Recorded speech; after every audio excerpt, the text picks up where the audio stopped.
13, walk in light of biblical conviction and personal compassion. Walk in light of biblical conviction and personal compassion. And I long for GCC to have this flavor as a church culture as we reach the lost. Because that's the tension. How do we maintain biblical fidelity to the truth of God's word and maintain biblical fidelity to the mission and mandate to love and reach and serve sacrificially the lost? Piper says it like this: we will continue to say what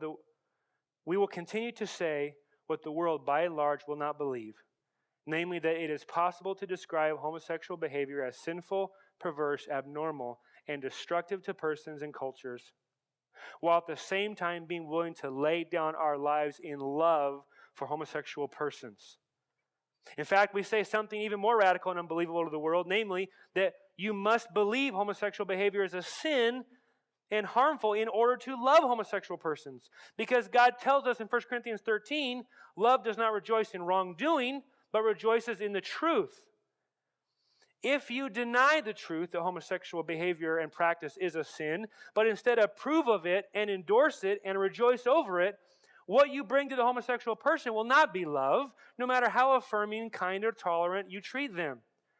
Our aim is the biblical combination of conviction in God's truth and compassion for God's creation. Or Paul says it like this: if I speak in the tongues of men and angels but have not love, I am a noisy gong or a clanging cymbal. And if I have prophetic powers, and if I understand all mysteries and all knowledge and have all the faith so as to move mountains, but I have not love, I am nothing.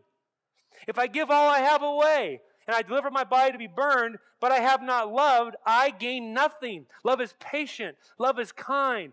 Love does not envy or boast. It is not arrogant or rude. It is not irritable or resentful. It does not rejoice at wrongdoing, but rejoices in the truth. Love bears all things, believes all things, hopes all things, endures all things. In other words, we can be right and be totally wrong. Does that make sense? We can uphold the truth of God's word, and yet how we embody it and wear it and proclaim it and go about it can be so wrong that it cancels out everything.